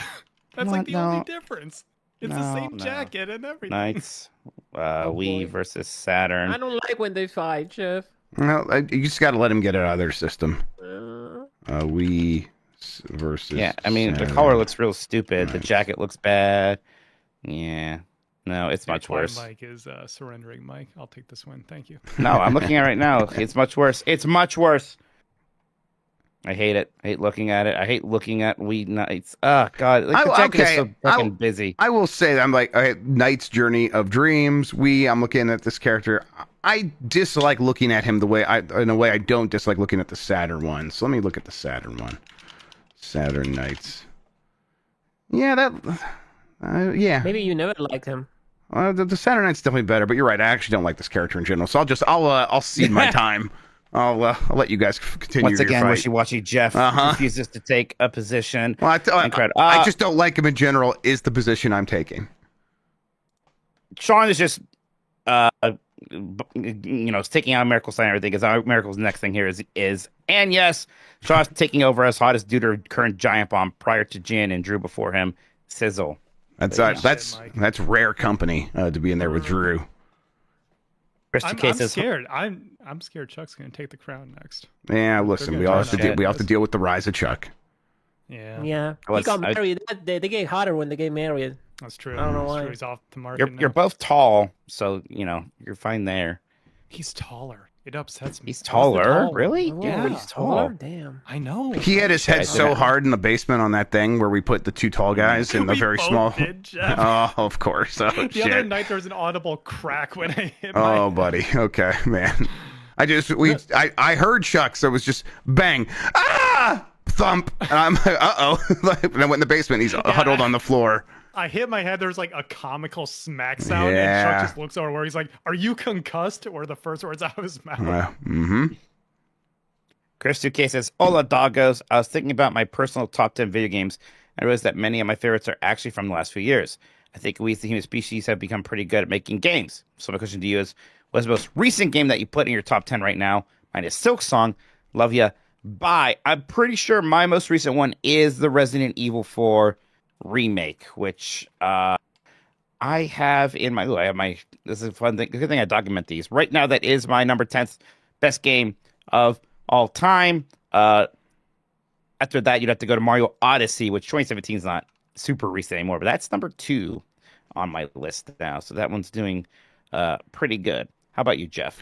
Yeah, let's see. I'm going to my top 100 as well, which I've not updated since I did this a few years ago, but Breath of the Wild is number 1, so that's pretty recent. That's 2017. Let's see. Mario Odyssey's a little bit after that. Hades is after that, and that's number 10. That might be the most recent game on here. Yeah. You play a ton of Hades too, huh? No, but I intend to still. But yeah, I that's one where I was just like, I know this game's awesome. I'm going to spend some more time with it. I need to play some other stuff I'm a little bit less familiar with. That's all. Sir. Okay, next up we have the Uncharted Wolf says, "Hey dogs," on Letterboxd. Jeff gave The Godfather 4 stars out of 5, while Christian gave it 5. Meanwhile, Jeff gave Godfather Part 2 5 stars, while Christian gave it 3.5. I need you two to debate this, as I recently watched both, and I'd say they're equally 5 out of 5-star masterpieces.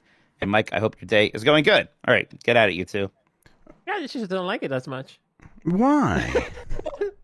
I don't know. I just like the first. I think the first movie is perfect in a way that the second one is not. Okay.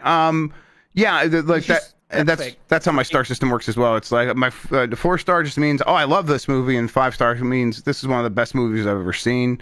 I suppose I could probably say that about Godfather It has 1 a as really well. good ending. Yes. Sorry, Uncharted Wolf in chat says it's true.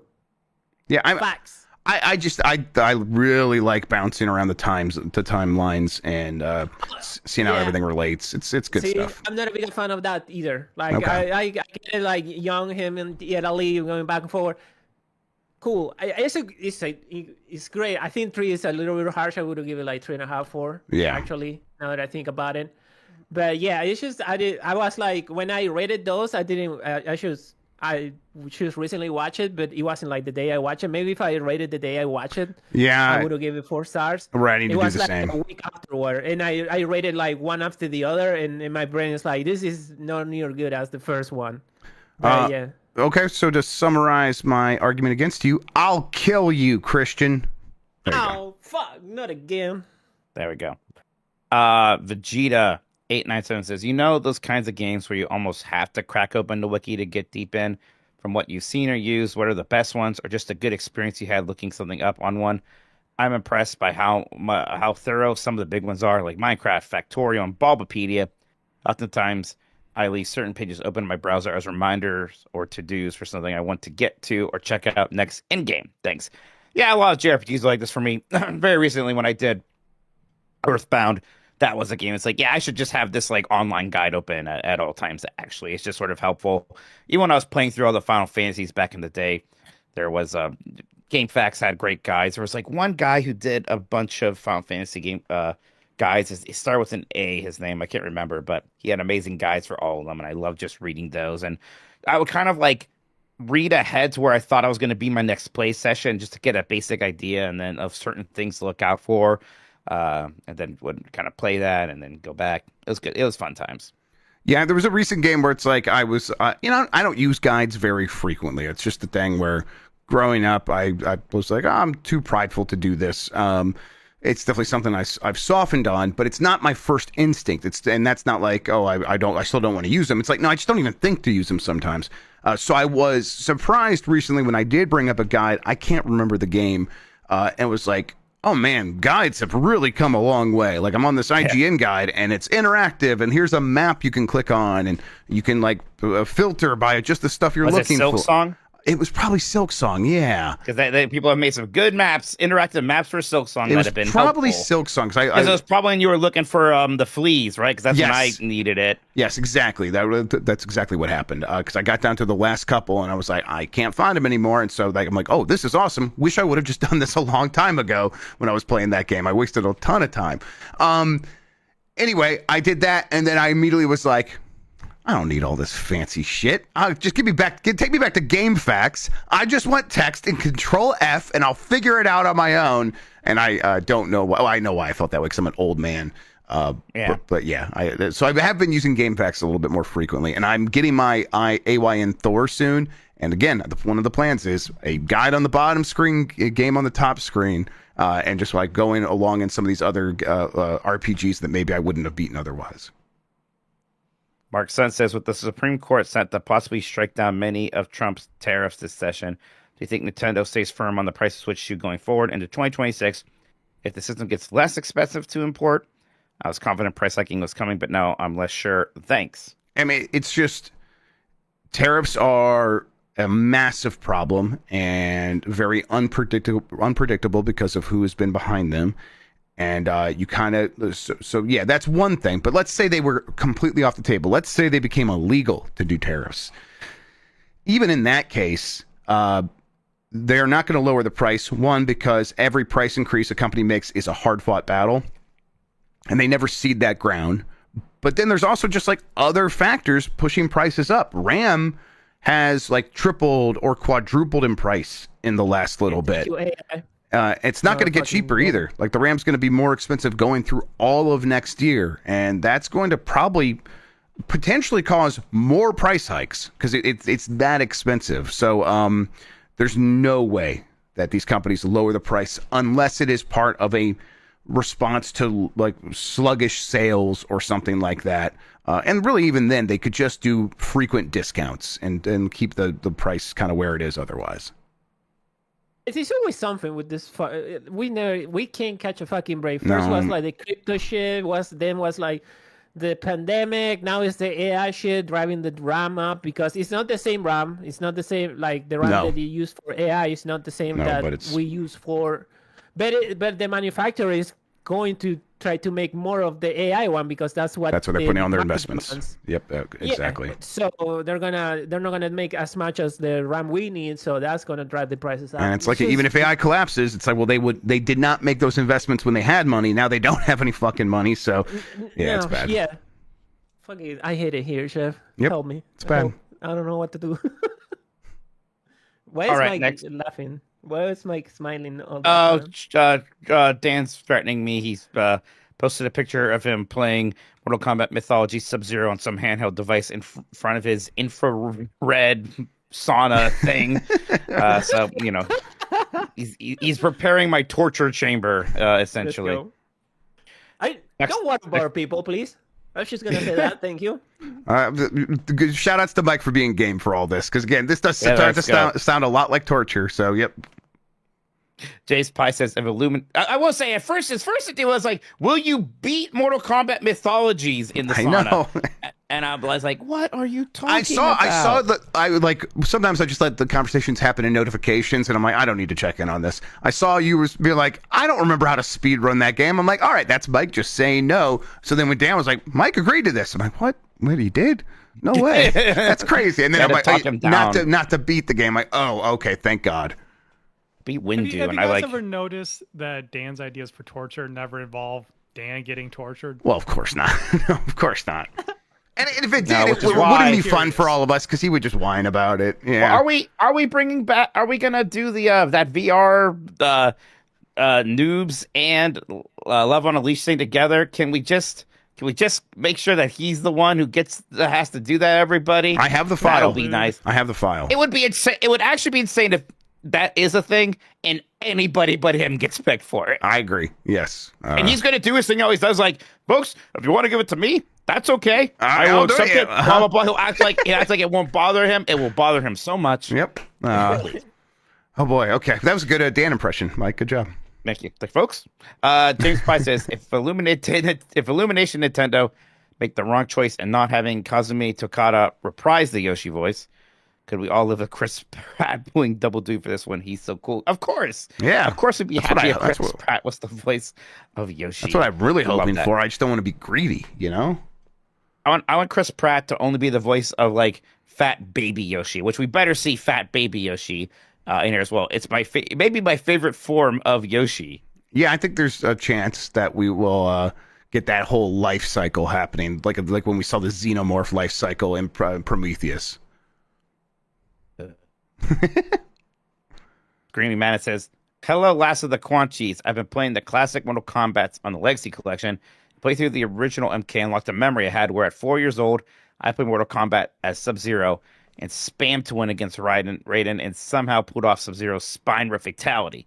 My mom rushed to get my brother and I out of the arcade. Anyway, what is your earliest memory seeing graphic video game violence? Also, fuck Mortal Kombat 2 and its unfair arcade AI. But Ultimate Mortal Kombat 3 wasn't as cruel.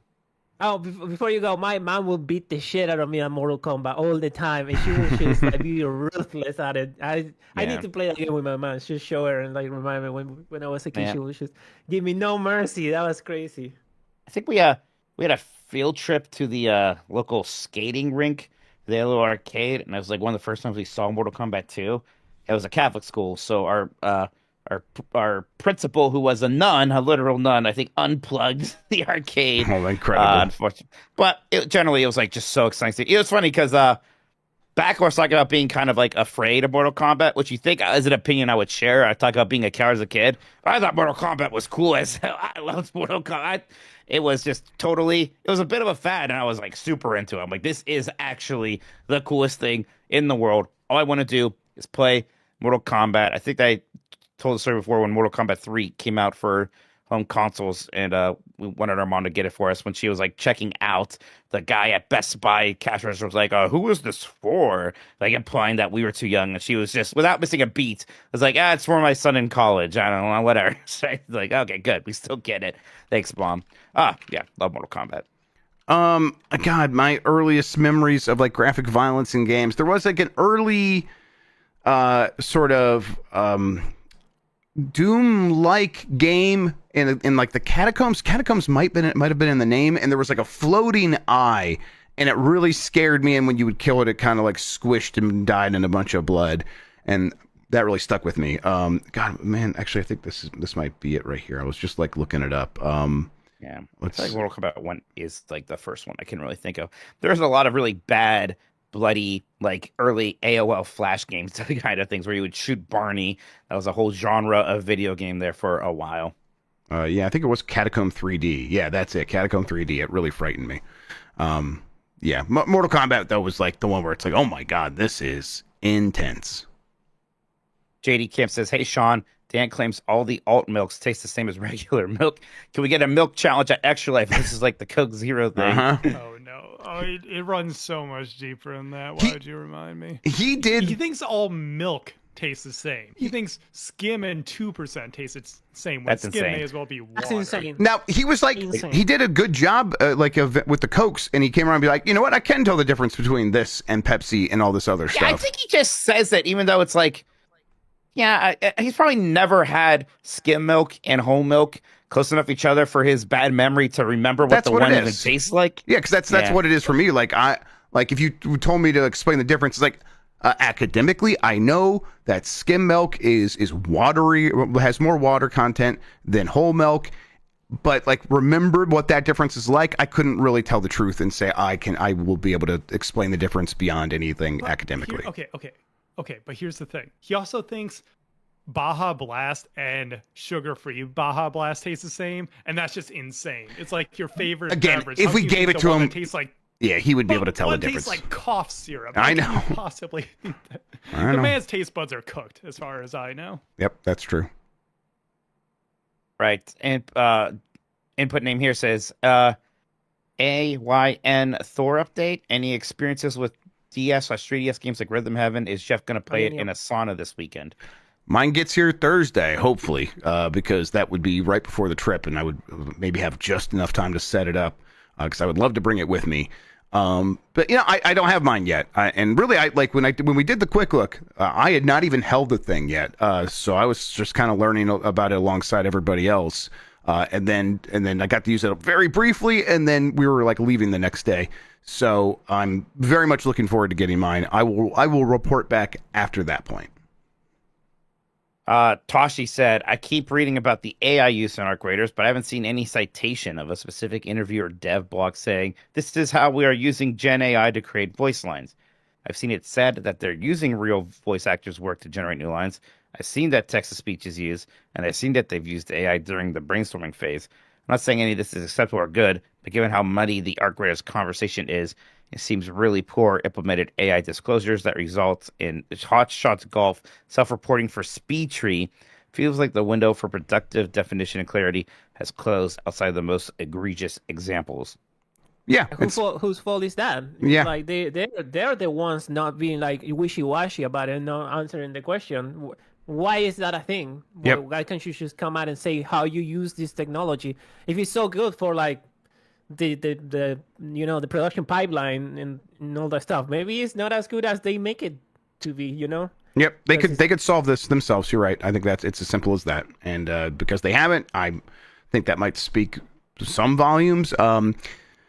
And they've not come out to deny any. Like, this isn't now a commonly held belief that they trained on voice actors, and because I think the reason that people buy that is this is the same exact story that was used for the finals, and they never corrected it there either. So it's like, I think that's because it's true.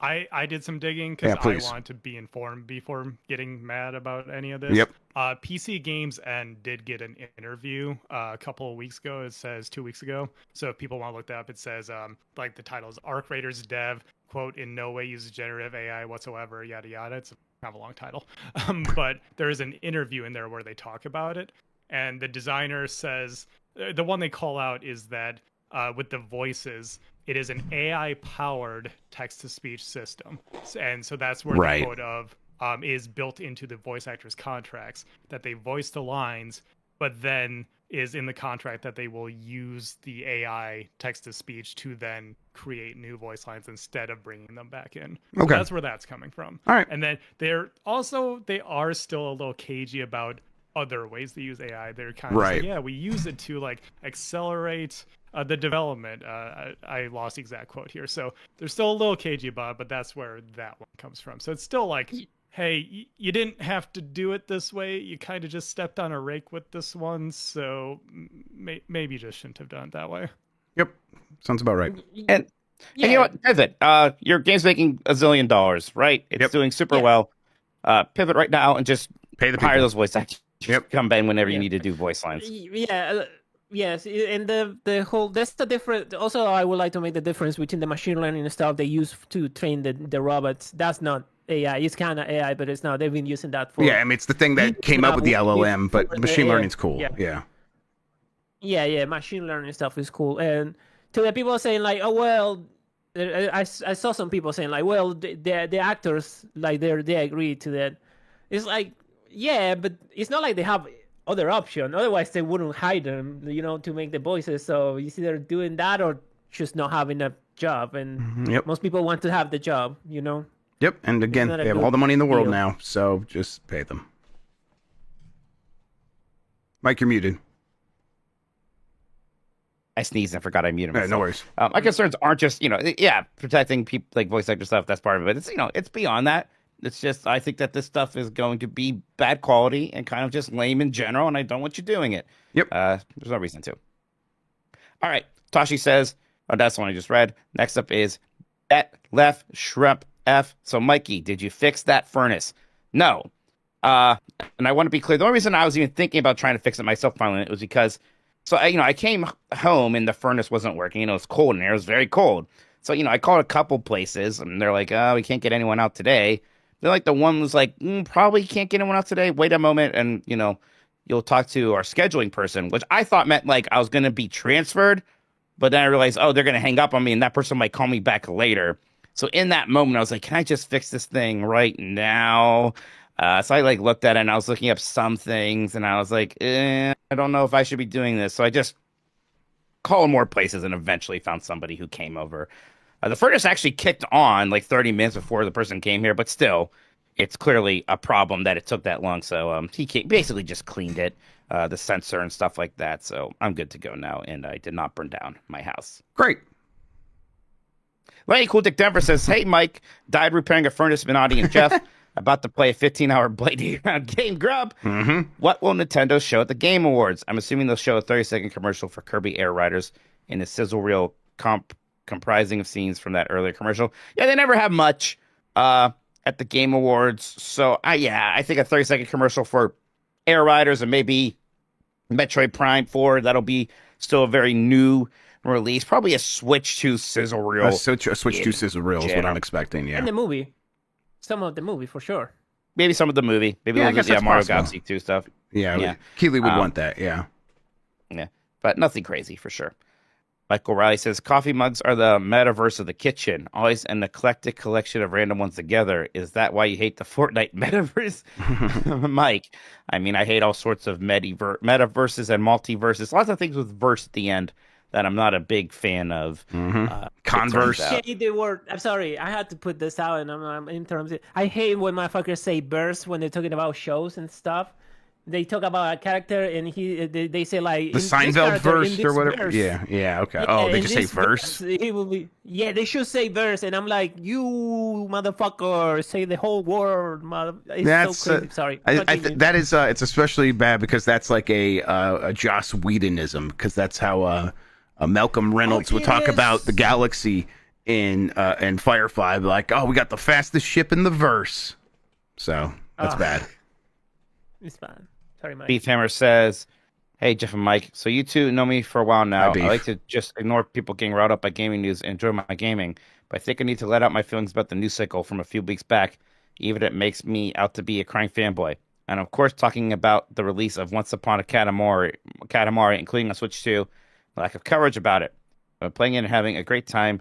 New changes to the formula really make it feel like the dev haven't missed a beat. That music, we finally get more Katamari music. I just really want to spread the word about this release because if enough journalists play it, the hierarchy of power in Game of the Year discussions is about to change. Yeah, I've been playing that. I've been enjoying it.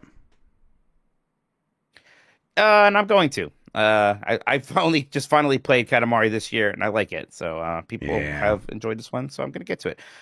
All right, that's it for the mailbag. Let's take one more quick break. We'll clean up any super chats, talk about any games we've been playing, and start wrapping things up here. BRB, everybody. Bye. Okay. There's that. I'm still ready. I'm ready too. All right, fade to black. All right, let's do it. In 5, 4, 3. All right, we're back. Jeff, what you've been playing Nintendo-wise recently? I've been playing Hyrule Warriors Age of Imprisonment. What? I know. I bought it last night. I started some of it this evening, and I'm glad I got it because I think it's fun. But the kids were like, hey, we played a ton of Twilight Princess. We played a lot of Tears of the Kingdom. They were goofing around there, but they played a lot of it. So they have they're really familiar with that world now. Emmy watched all of the cutscenes with me. We kind of just went through the library and watched them all. So she was interested in the story.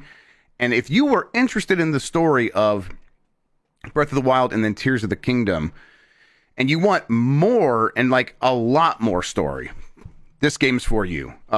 That is the big thing, I think, with these games, and this one's continuing that. It's not just there's a lot of cutscenes. It's they're going significantly deeper on these characters than Nintendo would ever go on them in their games. And I don't necessarily need that, but while playing this, I'm like, I'm glad this exists. This is really cool for the Zelda super fans who really care about the lore and kind of don't think the vague characterization, which again I like from something like Tears of the Kingdom, is enough. So, if you want something more laid out, more literal, just another story, here's what happens to these characters, here's them interacting with one another. There's just a metric fuck ton of that in these games. And then on Switch 2, these games are kind of fun. They are still just Musos, but they have a lot going on in terms of all these different meters you're building and these sync attacks where it's hey, if you do enough attacks next to this other character you could play as, you guys will both build a meter, and then once that's up there, now you can slap hands and do an attack together, and all these attacks feel super overpowered. It's we don't care if this huge guy that you've been struggling with, if once you do this attack, basically you're just gonna fucking melt him.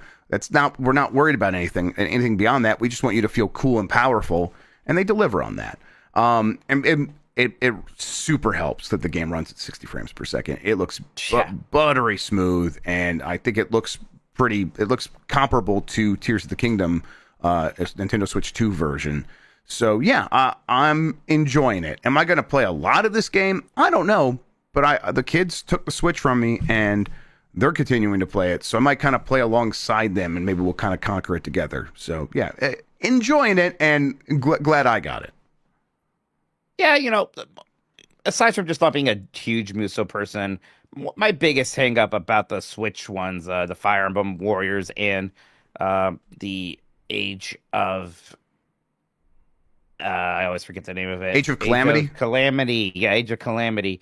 I was like, this games look terrible. I'm not going to play a sub 30 FPS Age of Calamity was especially game. Bad, yes. Right, exactly. And I'm like, absolutely not. This one seems a bit more intriguing than that just because of the performance stuff. Also, Calamity was so weird. It's it wasn't a canon story. And it's not that I care, but why isn't it? What are we talking about? Why not make it a canon story if it's a Zelda spinoff thing? It is so directly tied to that one specific Zelda game, right? It's not like Hyrule Warriors, the first one, which was yeah, of course, whatever, that's not canon. It's kind of goofy, and it's bringing in all these different Zelda things. So, I don't know if I'm going to try this out soon, maybe never, but I'm not disgusted by it. Yeah, someone was asking, do you need to have, should you have played Age of Calamity before you play this one? No, this is it's more self-contained with Tears of the Kingdom. I almost said it, Twilight Princess again, where it is all about that loop and that story and how those things connect. So if you've played Tears of the Kingdom, you are going to be well set for this game, and because it's all about Rauru and Minoru and the big mech guy and all that stuff. All that's in here, and yeah, so nothing really from Breath of the Wild other than what has already carried over from Tears of the Kingdom. I've been playing Dragon Quest 1 on the Dragon Quest 1 plus 2 HD 2D collection, but having a good time. It's just been very chill and pleasant. There's a point where I got to you're just kind of playing through, going checkpoint, and I got to a boss, and the boss was too hard, and he killed me, and I was like, hell yeah. That just doesn't really happen very often, these kind of games anymore. They're just always designed so just by going through the game, you're always kind of the correct level. So the fact I'm like, I had to grind, that's so hot. Let's do it. And I'm like, I'll do that for a couple hours. Watch this really long video about Star Wars TIE Fighter. That sounds like a fantastic time to me. So, I was hoping to get a, kind of like simple but interesting. And, even though it is a remake and there are some bells and whistles, you still clearly see, like, yeah, this is the start of this genre. This is how a lot of these tropes were developed. It's really neat seeing the origins of all of that. So having a very good time with Dragon Quest, all sorts of Dragon Quest stuff going off. We saw another trailer for Dragon Quest 7 Reimagined during that Sony State of Play Japan show today. They're kind of showing off just how reimagined it is. Yeah, I think it seems like a pretty decent time to be a Dragon Quest fan, even if we don't really know what's going on with Dragon Quest 12, which is a game I don't expect to hear about anytime soon. By the way, that TIE Fighter video is from a channel called Space Cadet Rewind. He does long video essays on all sorts of space flight simulator combat games like that. I think he's done some Wing Commanders. Cool. The genre that I'm getting more and more interested about as I become an old man. I'm like, I should go play Wing Commander. Shit. That's where I'm at now. I want to say I've been there my entire life. I should go play Wing Commander and still have not. I definitely played some Wing Commander games as a kid. But I don't know if I played like the right ones. Do you know what I mean? Where it's like, are these the ones that people are into? I don't know. Right. Yeah. So because I had a 3DO. I feel like there was a Wing Commander game for 3DO, and whenever I saw like the promotional video for it, I'm like, this looks amazing. I also was intimidated by it, so I never actually played it. I think Wing Commander 3, Heart of the Tiger was on. I think that's the one with like the Mark Hamill and all the live action videos. Right. Or maybe right. And then of course, like all of us, I watched the Wing Commander movie with Freddie Prinze Jr. in theaters, and Matthew Lillard, I think. So yeah, that's real shit. All right. Why don't we have any more super chats, Jeff? Yeah. I think we got a few in here. Let me go ahead and click the button if YouTube will agree with me. Let's see here. Nope, YouTube is going to crash any second now. Let me just refresh it real quick. YouTube's going to be doing that. Yep. Okay, there we go. We are back in business now. We did this one. Okay, from AK, the disrespect for Forza Horizon 2, literally the best one, is insane. I just forgot that it took place in Italy. So I don't think I ever played that one somehow. It's just one I don't know. I just didn't have any experience with it. I like Italy though. That's neat. Man, I think I'm at 5 is the best. Man, 5 just won me over when I tried it recently. I don't know if I heard was the best one. I feel like I usually hear 3 brought up as the best, as the most popular. 3's probably the one that I like the most before that, but just 5, I don't know, really hit me hard. In terms of like just sitting down and chilling out with a game, I think 5 was perfect for that. But maybe that's not what other people. There's no way to check. Yeah, that's right. There's no way to check. Now Sean is saying. Sean's saying 4 is the best. So it seems like there's a decent spread of opinion. Unless you're the 4 is good. I don't like England as a setting all that much. yeah, but guys, in Europe, man. 4 introduced a battle royale. That's that. Right. I did like that. I did like that. Cool. I spent like 200 hours in that battle royale. It was so much fun. Yeah, that was fun. Antonio Morales, what's the wait time on the Thor? I'm also waiting. It was about, I ordered like right when I got home, so it's been like a week, but I also did DHL, so the slightly more expensive shipping. So I bet it's like 2 weeks normally. And yeah, hopefully yours comes soon. How much? Oh, it's just because it's not DHL, the slow thing. It's just them. It took like a day and a half once DHL got it. Yeah, because DHL shows up at my door sometimes. Like, what are these guys doing? Right. Is DHL they're is crazy. DHL German? It feels like they're German, but I'm not sure. I don't know, but they're good. They're good stuff. Cycle 50 says, happy to hear you guys mention doing some more Columbros. Thank you so much for all the Game Mess content. No, thank you, everybody. It's we're kind of at a point where we're pretty tapped out in terms of stuff we can do. So we love doing these podcasts and Columbros and a few things here or there. And I'm glad to hear people are still into it. Definitely want to keep doing more, but yeah, I appreciate that. And Columbros is fun. That last episode was a good time. Yeah. Dubious Food, Ultimate Mortal Kombat 3 reptile eating, screaming people legitimately scared me as a child. Yeah. I feel like there was something about the way Mortal Kombat looked that I never took it that seriously or got that afraid of it. It was so video gamey too, and I was like that with video games for a while. It wasn't until the PlayStation 1 era where I thought video games actually could really be scary, right? Or even some of the FMV stuff we were getting before that. I'm much more disturbed by like fatalities these days. I'll be like, this. I don't know if this is fun anymore. Actually, yeah, it's especially rough, like in certain contexts, when I think there were like Daily Show showed some fatalities from a recent Mortal Kombat years ago, and I was just like, oh, kind of wish they wouldn't do that. This makes games look pretty rough. You guys got to just play the game and kind of keep it contained in there, because then it makes sense and doesn't feel as bad. L. Grug says, because the Lions play the Eagles next Sunday night, is Jeff no longer friends with Jason? Should make a bet, and the winner gets the mug from Mike. Yeah, okay, I would like that. I still owe you pizzas. You haven't cashed that in yet. Don't take pity on me. I'll give you your pizzas. Okay, I will. I'll do that soon here. Actually, maybe I might even have you like buy pizzas for my family while we're at Dan's. You can feed my kids. Okay, that sounds fun. Good. Yeah, I will be very mad at Jason about the Eagles, without a doubt. Tubbs says, did you guys see Old Spice had already leaked Yoshi a month ago, as well as those desert skeleton guys from Odyssey? Oh, desert skeleton guys from Odyssey. Oh, that makes more sense. No, I didn't see that. I missed that. I heard this, but I didn't see Old Spice Mario skeletons. Let's see here. What a Google search. Uh-huh. Like from that Mexico kind of area? Yeah, I think that's what they're saying here. With the maracas? Yeah. Or the sambas? With the sambas. With the sambas, yeah. Okay.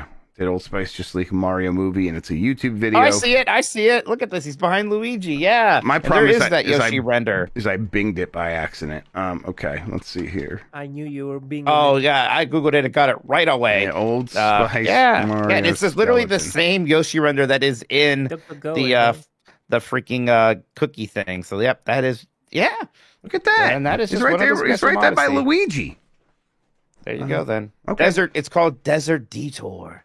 Ooh. And then Yoshi's fragrance is Brooklyn Bounce with the scent of smashed fruit. Man, you don't search Brooklyn Bounce on TikTok. That's not safe for work, everybody. Too late. All right, I think I'll go back to YouTube, but I'm pretty sure that does it for the super chats. It does. Mike, we're all caught up.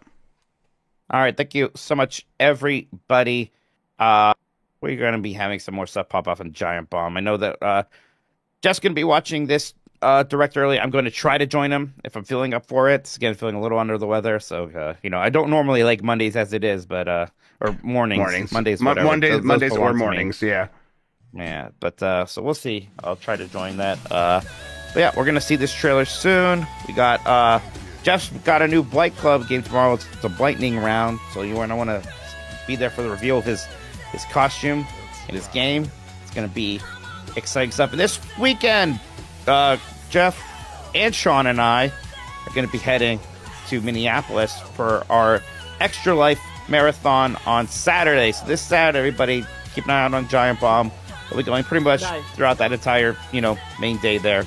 Going to be a good time. We're looking forward to it. Thank you to everybody who's been contributing to the Giant Bomb Extra Life team, including Christian and so many others. It's been a good time. But yeah, there we go. Anything else, Jeff? No. Exciting. Oh, go ahead, Christian. Yeah, the game night is a weekly thing now on the Discord, so go check that out. It's gonna happen every Friday night. Get in the Discord if you're part of the Patreon community and everything. Bye, everyone. Come on, go cruising, cruising. Come on, go cruising. Let's go cruising. Let's go. Oh, yeah.